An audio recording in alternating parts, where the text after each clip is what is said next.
So this talk started as a casual discussion in the backyard of David Chappell. Just coincidence that he's here today. We were standing in his backyard and I said to him, David, how come that house behind you, we're looking down on the roof? And David said, that's the bed of a lagoon. That house is actually in the bed of a lagoon. So I thought, wow, a lagoon in Awapuni. I had these visions of the Awapuni Lagoon. So what I set about doing was trying to find out a little bit more about this lagoon. Turns out it wasn't the Awapuni Lagoon, it's a bit further down the road. But the whole research process led me to uncovering the fact that there was one big lagoon here, the Centennial Lagoon, which still exists today, 3 other small ones, and one enormous one. And what I'm hoping to do today is to actually leave you with enough information for, as you're driving around our city, to see where they all were, because they're all still completely obvious. Researching this has been quite intriguing. So I set about looking into this lagoon, found out I basically had the wrong one, and then in uncovering everything else, a whole lot more popped up. And what happens when you're doing research is you dig a hole to find something and it fills up with water and other things. Those other things actually lead you to different places, and that's exactly what happened here. This is probably 2 years this has been going on. This is a work in progress. It's not finished by any means. I know there are still other things I need to follow up.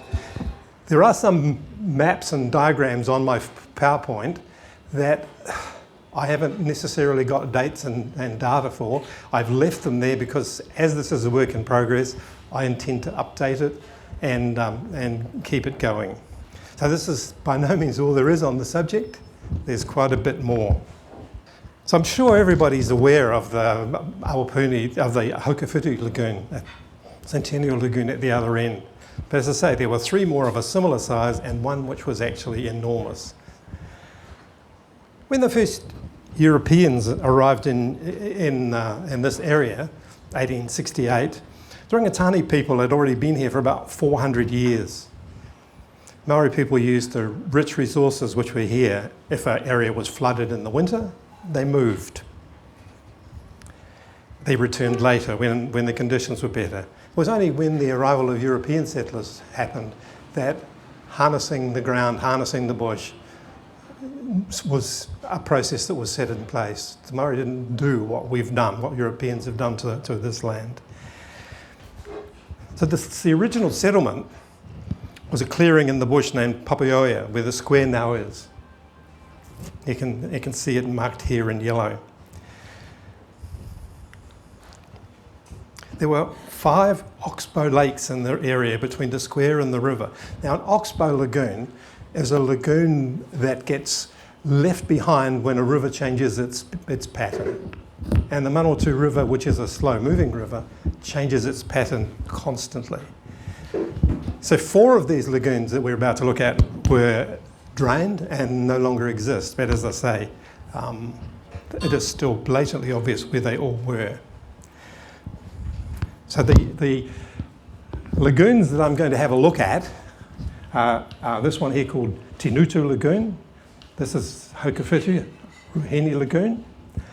This is Awatapu Lagoon. And this is Awapuni Lagoon. Now there's another one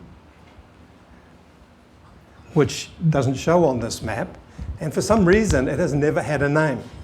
It's called, on all of the maps, Unnamed Lagoon. And it's the one that if you drive down College Street, suddenly you're forced to take a curve around the road. The reason the road curves there is because that's the lagoon that David and I were originally talking about. So it's called No Name Lagoon. I'm hoping at some stage, somebody decides to give it a name. Now I found this illustration in Catherine Knight's publication called Ravaged Beauty. And it shows a light detection and radar image of the Manawatu River.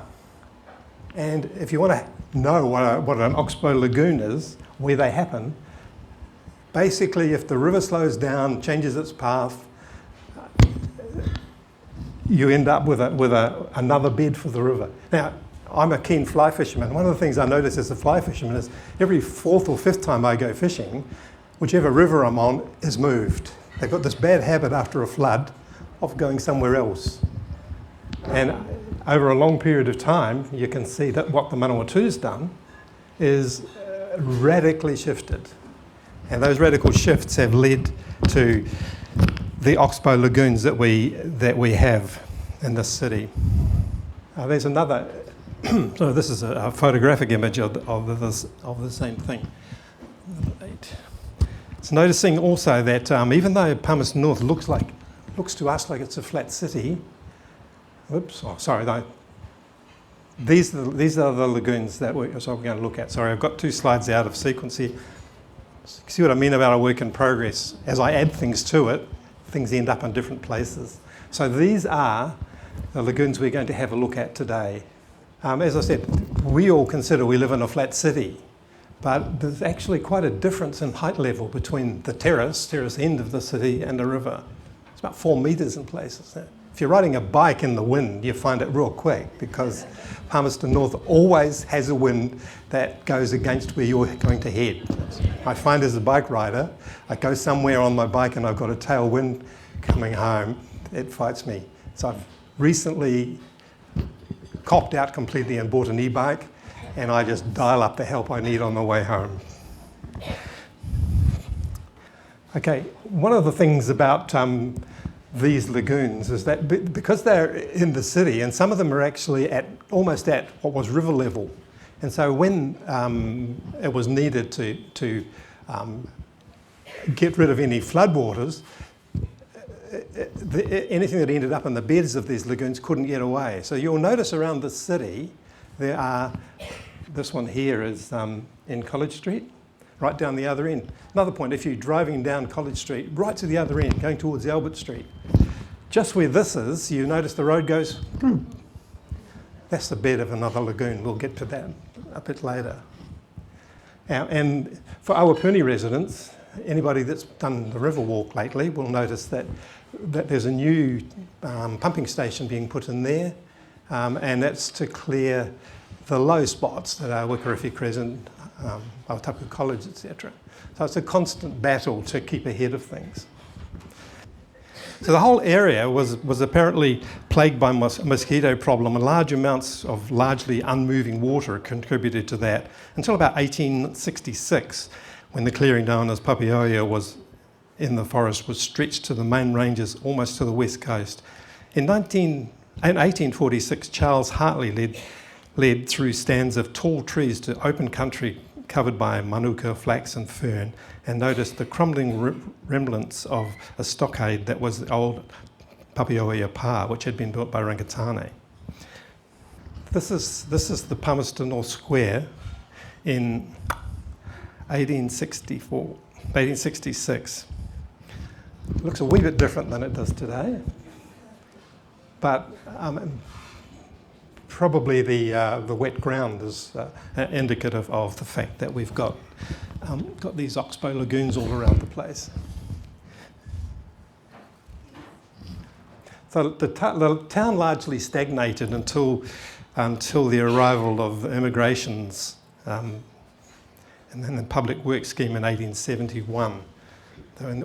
So this was a very early map of the city and some of the first developments that were put in.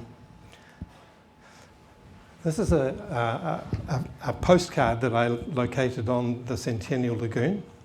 Hasn't got I haven't been able to track down a postmark on it, so it's probably, I dare say the heritage team in the library could get me a date on that. Work in progress, it's one of those things I intend to work on. So you can see here, this is 1864. So this is now we've got quite a bit of development in the Hokowhitu area, and here's our Centennial Lagoon. Now at that stage, this actually seems to have another arm in it, which there's no real sign of there any longer. So that was once again was a quite interesting discovery. But these properties here and some around here are now very sought after. In fact, what was the old College of Education is now $1 million housing estate, which is, it's worth a drive through there.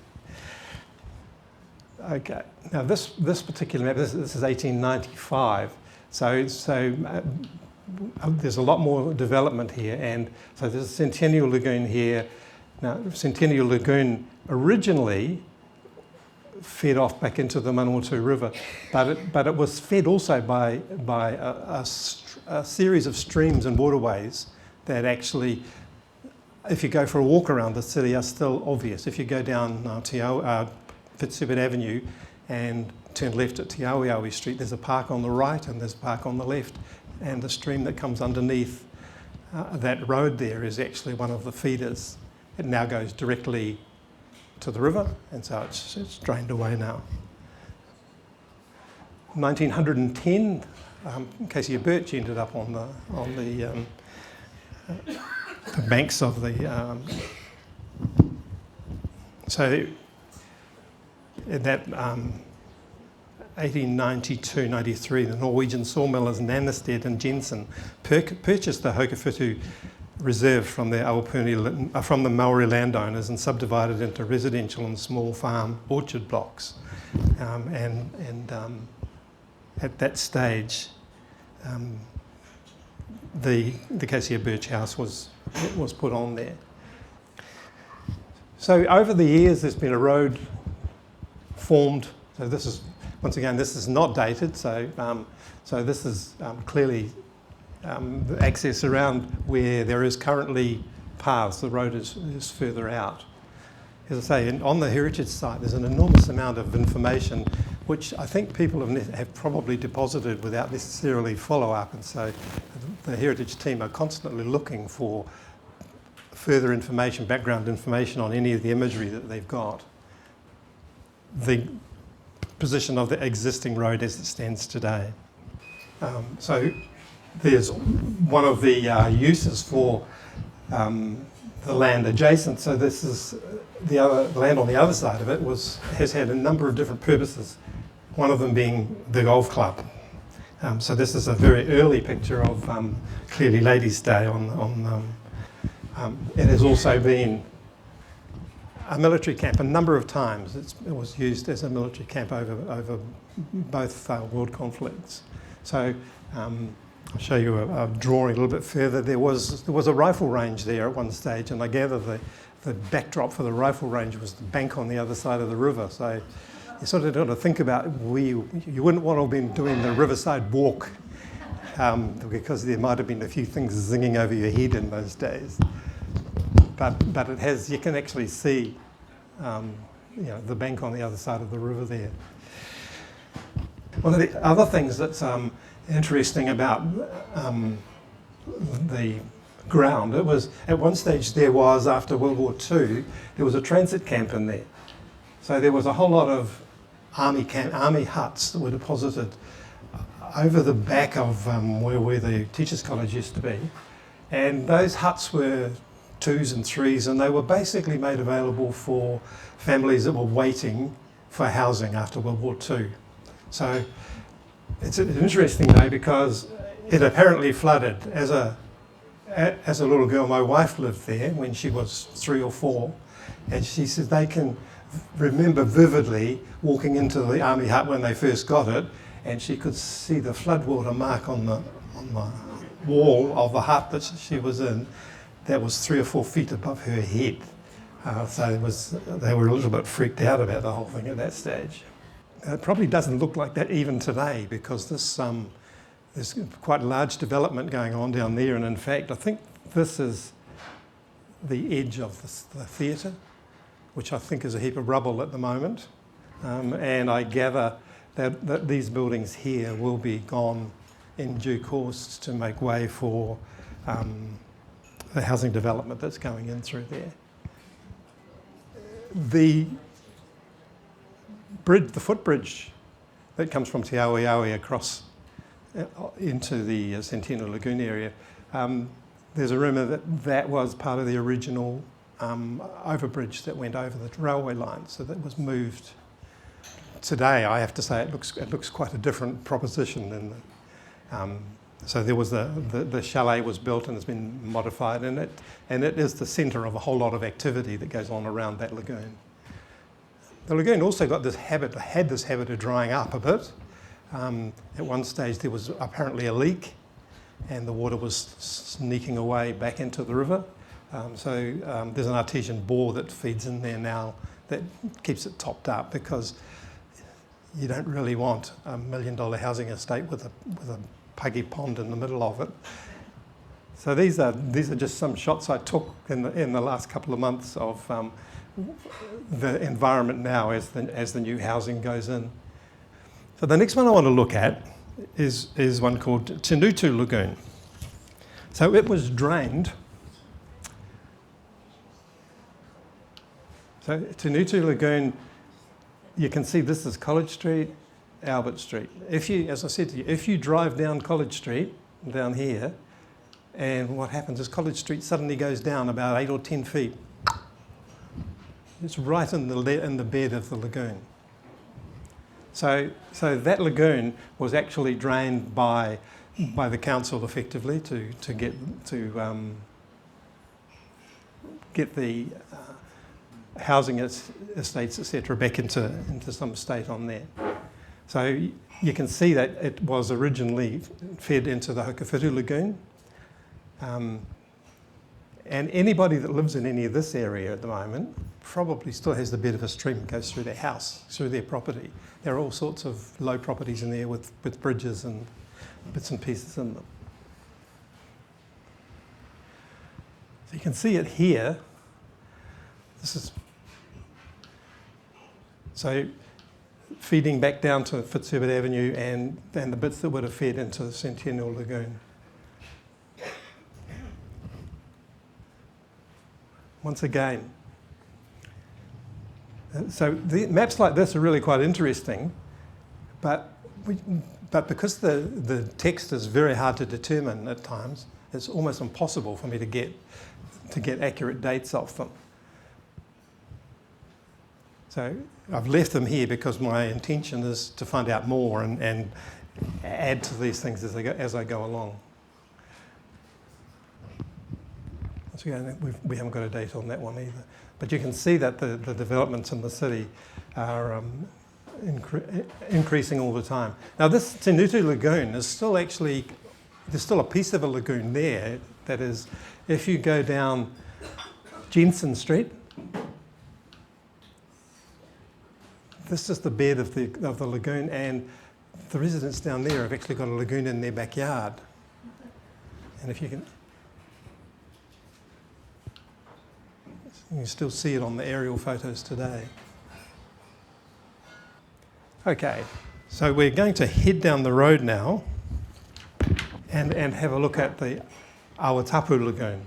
So the Awapuni Lagoon is quite interesting. If you drive down Park Road and turn right into Botanical Road, you go through a low spot and then you turn right. The reason that it turns right is because that damn lagoon was in the way, and the low bit is the bed of the lagoon. If you have a look at Wikarifi Crescent is actually the path of the lagoon that stayed in there. So it goes from the low spot on the Botanical Road corner straight across round Wikarifi Crescent and then pops out the other end back down into the river. It's actually, so it is now, the bed of the lagoon has been turned into the street for Wikarifi Crescent, and across the road is Awapuni College. So these are, if you walk down College Street, Victoria Avenue, etc., you can look down into what's the bed of the lagoon. A lot of those houses down there, you're walking along on the road and the houses are in the gully beside you. It's a stunning area.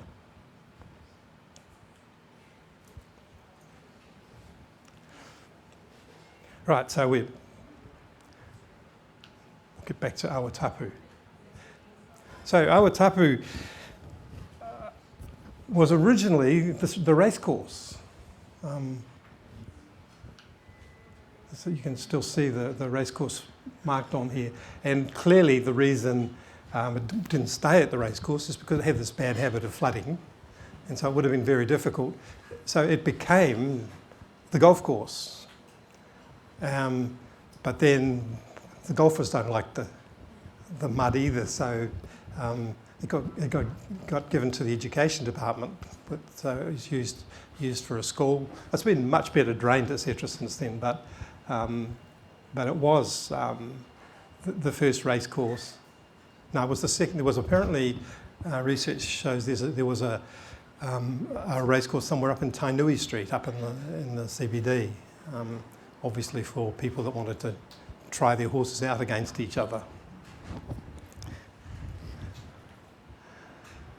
So you can see here, this is a photograph, this is what is now Wikarifi Crescent. So, and Awapuni College got built in, so that at this stage, it's a golf course.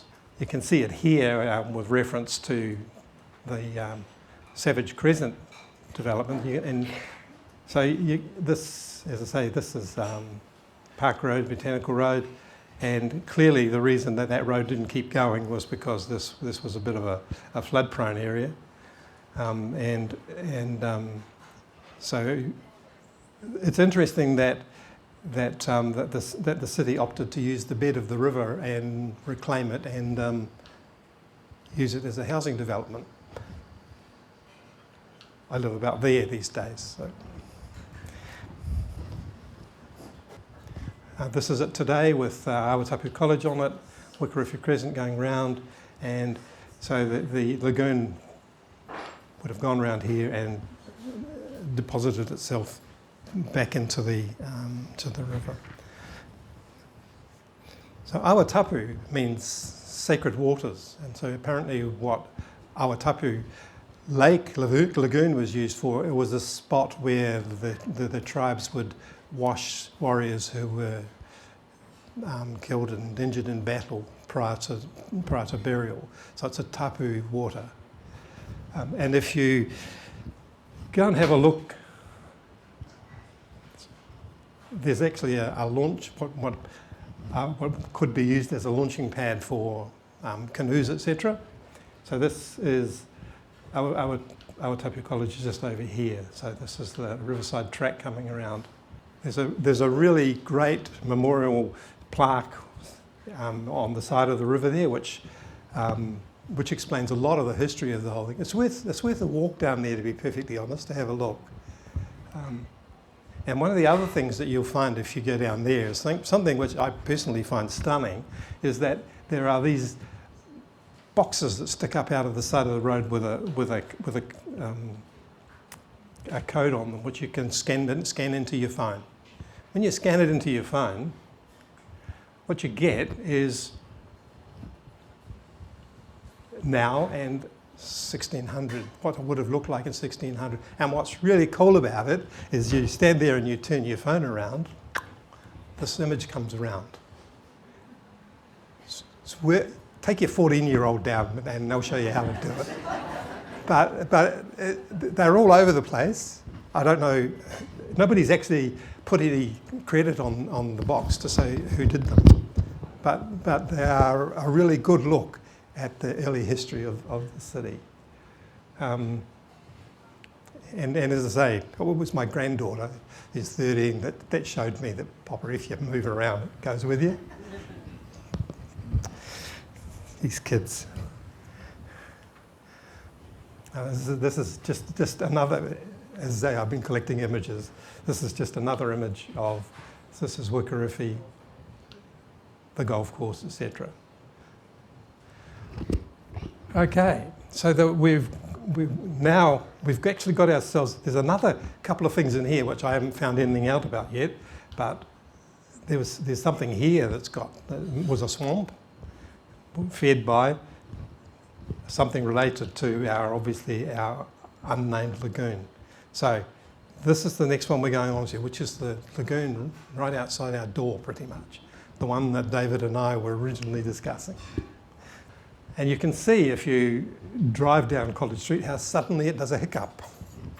And the reason it does that hiccup is because this here was the no-name lagoon, which was fed by, it was clearly an oxbow, but was also fed by a number of streams that Mangoni and small streams like that around the city that still flow today, but they've been changed, their direction's been changed so that they don't go through places like this anymore.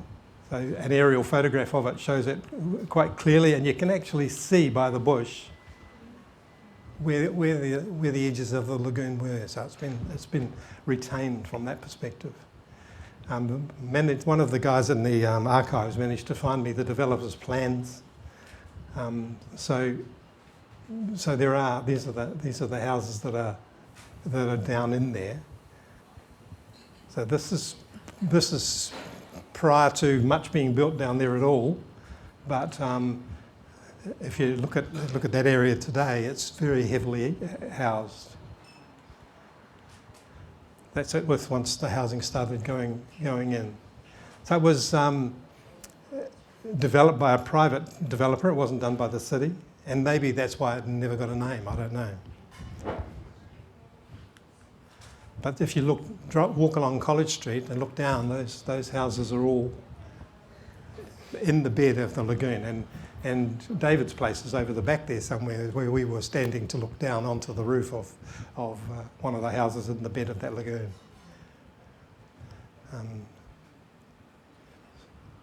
So it's quite a steep driveway each of those people have got in there. Right, so now we get to what I thought I was looking at the beginning of the Awapuni Lagoon. Awapuni means blocked up water. So the Awapuni Lagoon was an oxbow that was blocked up and the water couldn't get back into the river. So Awapuni is blocked up water. And so this is the photograph taken currently if you're standing on the bridge at Pioneer Highway heading out towards Longburn. So this is what was the start of the lagoon area. At one stage, when I first started looking at this thing, there used to be a signboard right by the bridge, and it explained the history of the Awapuni Lagoon. And some clown graffitied it. And so I mentioned to the council that I can't read it. I'd like to do some research on it, but I'd like to know a bit more about it. So they took the sign away. It's never come back. I could read some words on it, and clearly there was a lot of Maori history in that area. I do intend to follow it up and get that signboard put back in because I think it's an important part of our city. So this is the Mangoni stream, which still comes down through here and feeds into what was the lagoon. Interesting that, that these streams that feed Palmerston North are little streams. This one here has got its headwater in Hunterville. So it picks up a lot of water from the catchment all the way down. And I think that's the reason at times that this stream gets a bit heavy in flow and causes a few flooding issues in the city. So this is an aerial, and you can see, this is Pioneer Highway. That photograph that I showed you is here. And Awapuni Lagoon encompassed that whole area. It was enormous, truly was enormous. And then what's happened now is that there's large housing development in it. There's a park in the corner there. Men's shed are conveniently parked onto the side of it. So here, once again, once you look at any of the maps or aerials from it, now this area here still is, this area here still is a little bit prone to flooding. I mean, I'm part of the men's shed, and often we find that the creek has actually turned into a lake.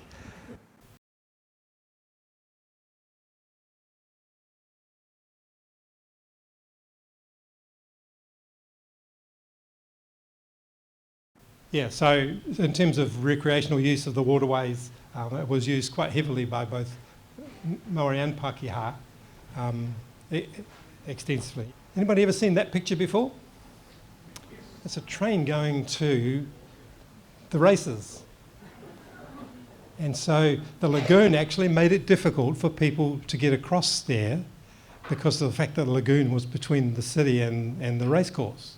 And so this is a train that was actually developed specifically to take horses to the racecourse and to take people to the races.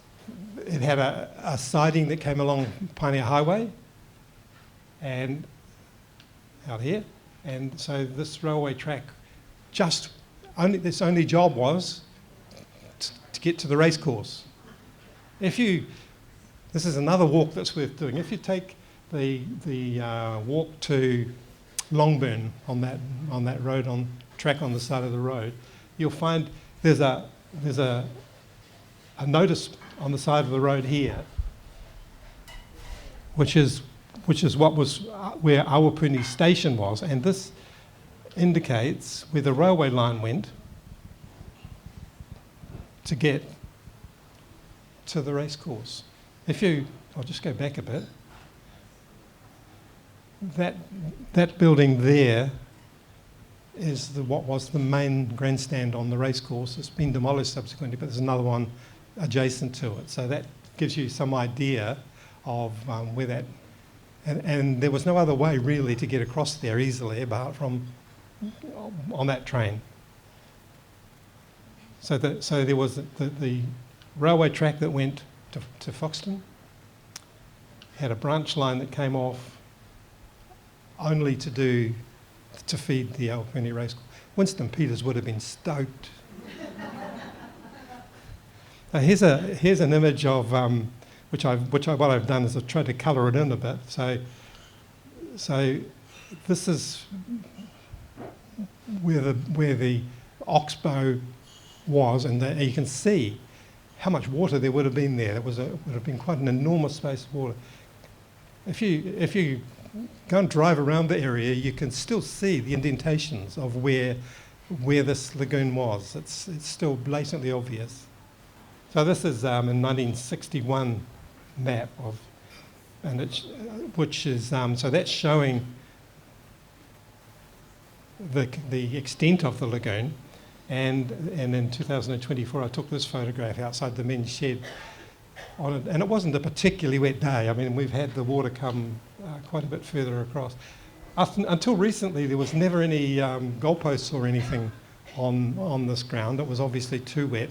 So there's been some drainage work done along the front here, and I think it has improved significantly, that park.